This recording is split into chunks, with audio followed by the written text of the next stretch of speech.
Good morning, good afternoon, and good evening. I'm your host, Ruan and welcome back to another episode of Tarot Tuesday. This is season 1, episode 14. Can't believe it's been 14 weeks since I started broadcasting this, and it's been amazing, and I've really enjoyed myself over the last 14 weeks.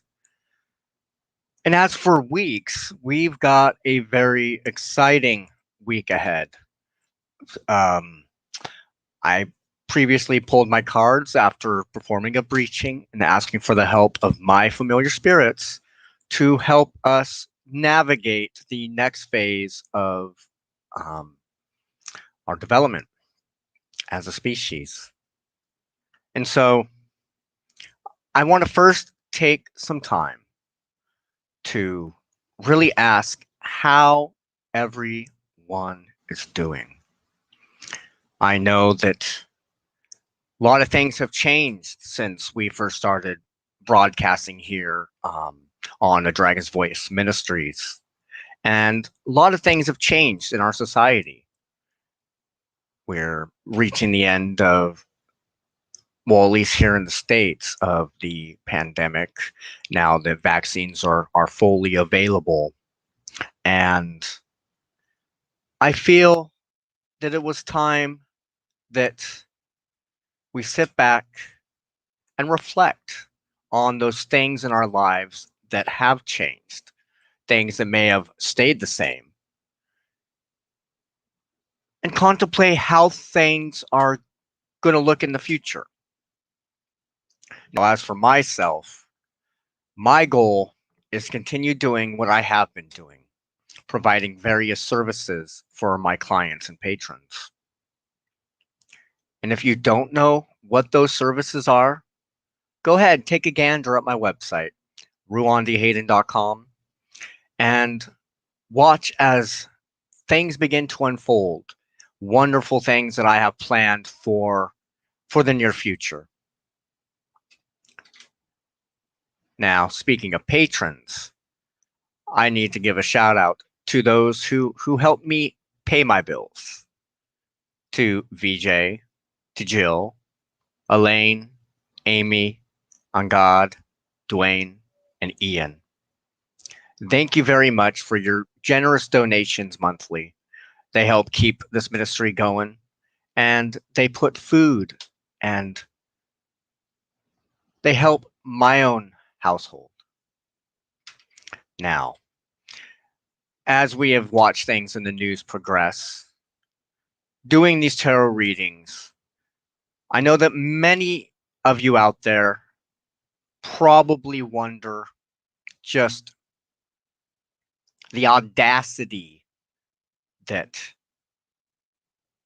may be focused at me because I do say things how I view them to be. To do otherwise would be dishonesty. Some people have proclaimed lately that I've got an ego, that I am high and mighty, or that I know everything. Now, I'll tell you, I'm one of the first ones to tell you, I really know nothing. But I do know what works, and I've seen what things don't work. And it is my hope to spread, to help, to guide, so that others don't make the same mistakes and decisions I have in the past. Now, as for this week's tarot lineup, we begin with the Magician card. As many of us in the tarot world know, the Magician card is number 1. It's the first card, the number of new beginnings and opportunities, and is associated with the planet of Mercury. He always stands with one arm outstretched upwards towards the heavens, and with the other one stretched downwards, pointing to the earth. He is positioned as the connection between the spirit realms and the material world we call our own. The magician uses this relationship to create and manifest his or her goals in the physical realm. The magician is a conduit that converts energy into matter. Now, the magician's robe is white, symbolizing purity, and his cloak is red, representing worldly experience and knowledge. But I think those colors are only glancing at the full truth, that it's not, the white is not purity per se, and red is not necessarily the worldly experience. White, yes, is a spiritual color in the sense of the whiteness of the bones and the marrow.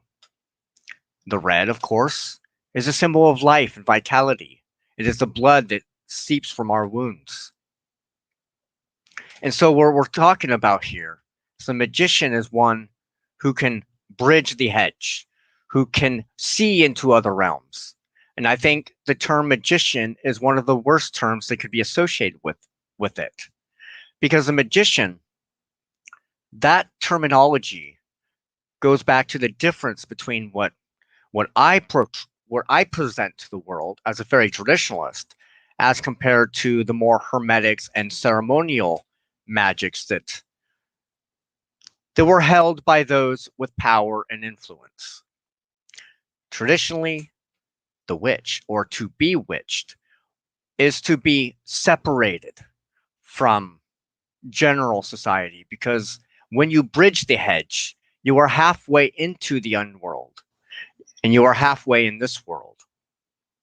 And so, where the magician seeks to cause change according to their will, the fairy traditionalist seeks to discover what is fatefully occurring and thus to provide the necessary guidance and steps to navigate the weft and warp that is the river of fate.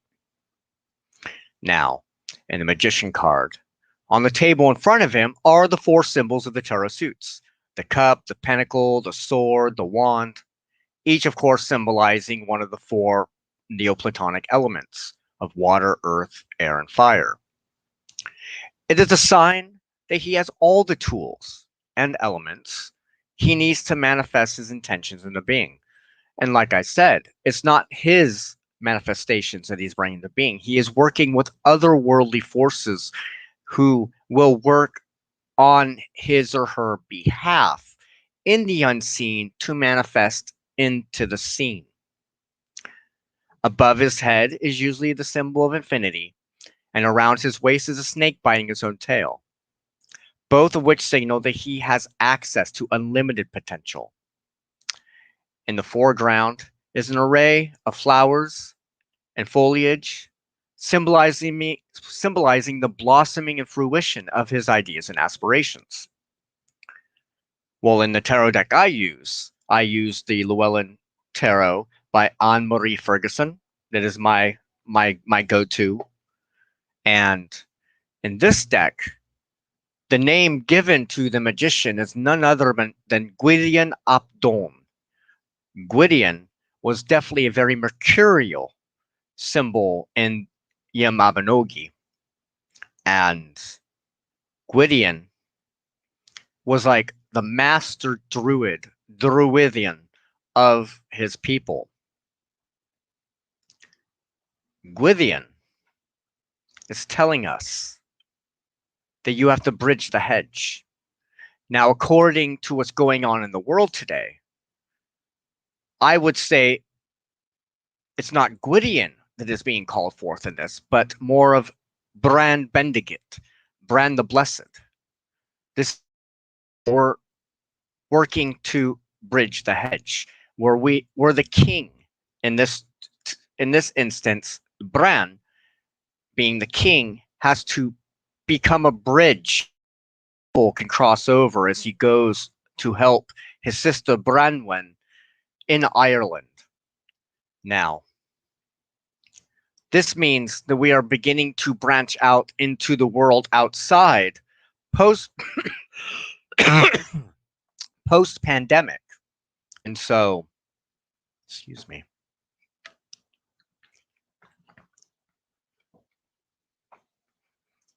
But see, we are no longer the same. We have been, in a way, gone through a 100-year rarefication. We have been tempered in the steel that is the otherworldly force that is COVID-19. Now, most people won't contemplate this, but any disease, bacteria, or virus has a personhood to itself as well. Every phenomenon has a personhood. And so it can be said that being sick means you are being attacked by a other than human entity. But you got to remember, this is all natural. There is no such thing as supernatural. It's just things that we either don't know or don't need to know. And so the magician card is telling us that it is time to put on our armor and get ready to head back out into the world. But this is also a time that we've got to be careful, because Gwydion is a very mercurial, very Hermes-like entity. And in fact, I believe in a way he could be analogous to the story of Manannán mac Lir, even though the pantheons are very separate. But Manannán, he was known to be a mercurial figure as well. The second card I picked was the Devil. Now, in my deck, the Devil is not called the Devil. It is called the Horned One, the Wild Herdsman. And according to my practice, he is known as Gwynap Neath. My preferred name for him is Arun, and he's definitely very much a bridger between the worlds as well. He is the psychopomp. He is Hermes. He is Mercury. Now, this is dealing with our shadow selves, our attachments and our addictions, the restrictions we have on our lives, and even our sexuality. The Devil card in most decks shows Baphomet, the horn god of Mendes, a creature that is half man, half goat. Now, Baphomet originally represented, among many, as the balance between good and evil, male, female, and human and animal. However, more recently, this figure has been linked to the occult and has become a scapegoat for all things considered evil. Now, the Devil has the wings of a vampire bat, an animal that sucks the lifeblood out of its prey, symbolic of what happens when you give in to your raw desires. He has a hypnotic stare which magnetizes and entrances those who come near him, bringing them under his power. Above him is usually an inverted pentagram, a sign of the darker side of magic and occultism. He raises his right hand in the Vulcan salute, which is actually a Jewish blessing, made famous, of course, from Star Trek. And in his other hand, he holds a lit torch. Now, before him, usually at his feet, is a man or woman naked, chained to a podium on which the Devil sits. It seems to be that they are held there against their will, but if you look closer into the symbolism, their necks are actually loose. They can remove it at any time. Now, this card is telling us about the wildness that is inherent in ourselves. But it's also telling us that things are about ready to get pretty wild on the world scene. Now, these are, for those who the last plenty weeks, you will see where I've been leading, that the things that are occurring in our world today are things that I have been mentioning since even before the show started. I don't say these things to be right. I don't say these things for fame or accolades. I say these things because this is what I've been called to say, what my own familiar spirits have given to me to give. And so when I do these readings, yes, I am very reserved on the things that I feel I have to say and things that probably shouldn't be said. And so I may come across as very stifled. And it's because there's things that I would like to say, but my familiar guide is telling me now is not the time. And so I tell you now is the time to prepare oneself for a very, very, very bumpy ride. And this, of course, is dealing with the rising issues with the upcoming civil war, because it hasn't ended. We may say that it has, but it hasn't ended here in the States. But see, this is not necessarily just our civil war. This is a civil war between what has worked in the past and what needs to work in the future. And now many people out there are going to ridicule me for the things that I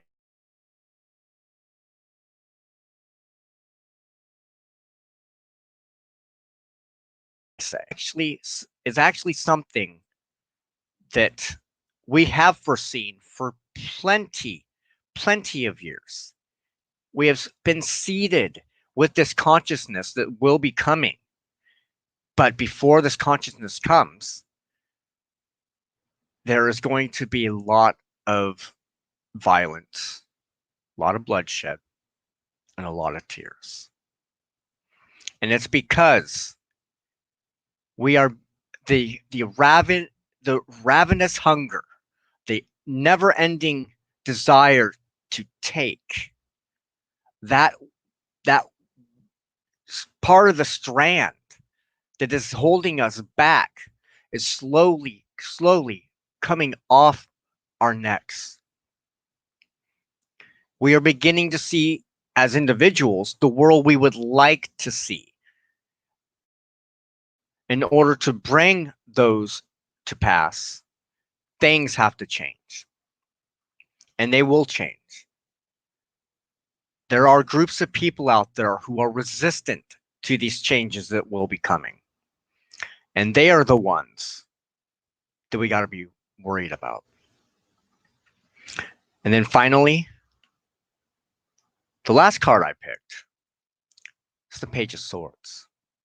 Now, many people sit there and remember that almost after every epidemic or pandemic, we come with greater wisdom. And so the card that I picked was the Page of Swords. The Page of Swords shows a young man, standing with a sword pointing upwards to the sky. His body and the sword lean in one direction. But he looks the other way, as if to see what else is happening around him. There's a breeze blowing and appears to dash through the sky, bringing dynamic energy to this card. The ground, of course, is green and fertile, meaning that there is a positive change and a forward movement. Now, the Page of Swords is indeed about curiosity, the thirst for knowledge,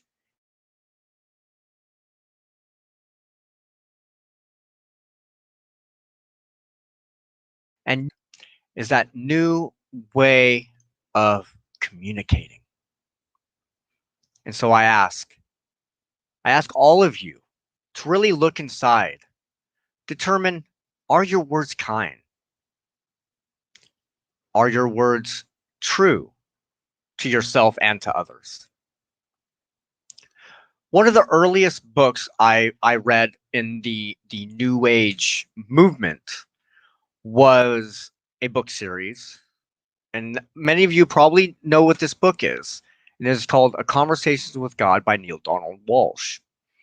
And some of the concepts that he mentions in there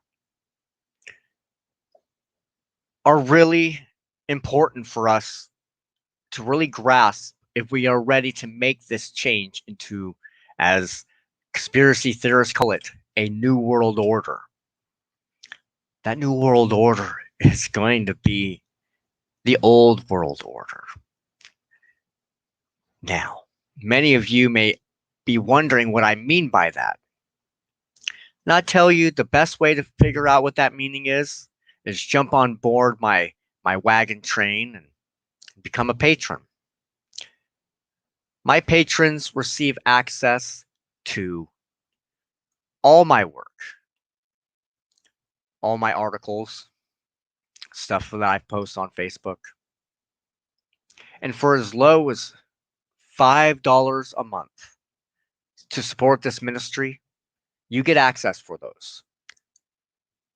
You get access to my services, which includes such things as healings, preachings, and petitions to them unseen.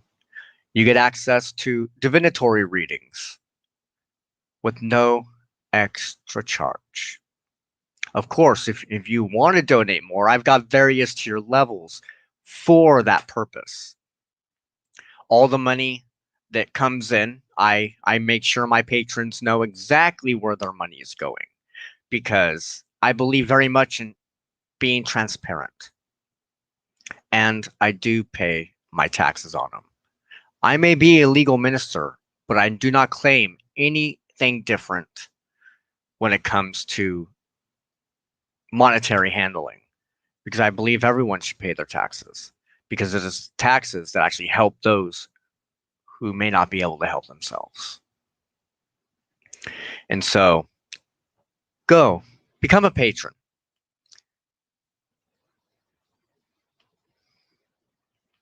Now, as everyone knows, I do a few other shows. For my patrons, you also get access to what I call Fairy Friday. Fairy Friday is a time where I sit together with my patrons and we go over certain foundational texts for fairy traditionalism, for witchcraft, and various other occult topics. And this, we are currently going through Ankara Gwyn, the foundational document for the ancient fairy faith as I practice it. We are in chapter 2. Now, the best part about this is patrons get access to all the previous videos for no extra charge than their Patreon donation. I also sometimes add in my Patreon, supporting articles and videos to kind of give a more broader view of the material we are covering. So if you would like to get involved with that, become a patron. If you know someone who might be interested, send them the link to my Patreon. And on Sundays, I run another video series, and it's called The Dragon's Voice, and is the basis behind this ministry that I do. And on A Dragon's Voice, I go through my understandings of fairy traditionalism. And we are currently going through the Oath of Belonging, which I believe would be the best statement of belief for the practice as a whole. Do I ask everyone to partake in that oath? No. Because not everyone is called to be a fairy traditionalist. The difference between one who practices the ancient fairy faith and a fairy traditionalist is, and I don't want this to be taken out of context, but to me, to be a fairy traditionalist is to toss off aside all those things that adulterate fairy traditionalism as a whole. That includes such things that are not found in the fairy faith, such as many hermetic ideas, ceremonial magic, the idea of the monotheistic God or spiritual entity. Well, needless to say, if you're interested, you'll watch the videos. All my videos on Tuesday, Friday, and Sunday all start at 4 p.m. Pacific. And you can find these things, whether it's on my Facebook page, my Discord, or you can go like, share, comment here on YouTube, and I can make sure that you guys get those links. And with that, I don't know if there's anything really else to talk about. I mean, it's one of my most quietest weeks. In fact, I don't have my familiar spirit tapping on my shoulder saying, "You need to tell them about this." Oh, there is one thing I do need to tell you. So, some people on my Facebook have asked me, because I recently posted this, that I am working on my first workshop. And I don't know costs, I don't know any of that. I am currently still working on it. It is in the bare bones basic outline. This workshop is going to be a 1 month long focus on the elements, on earth, air, fire, and water. It's going to focus on so many diverse topics that even to just say that we're going to work on the elements is really limiting. But this is going to be setting up for big things, including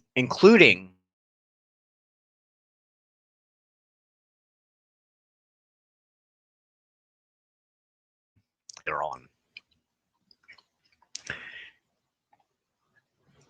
What I also want to do on Tarot Tuesday, if you guys are interested, you can send me your stories, your questions, and I will start doing a FAQ section of various video series.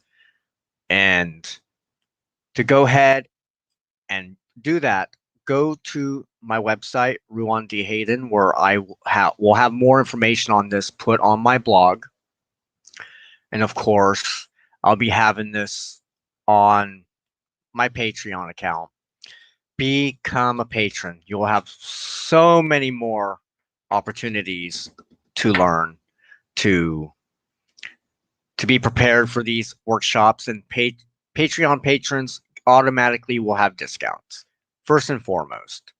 So share, like, comment, forward, and let's have a very, very wonderful week. May you never hunger, may you never thirst, and may the good neighbors always bless you.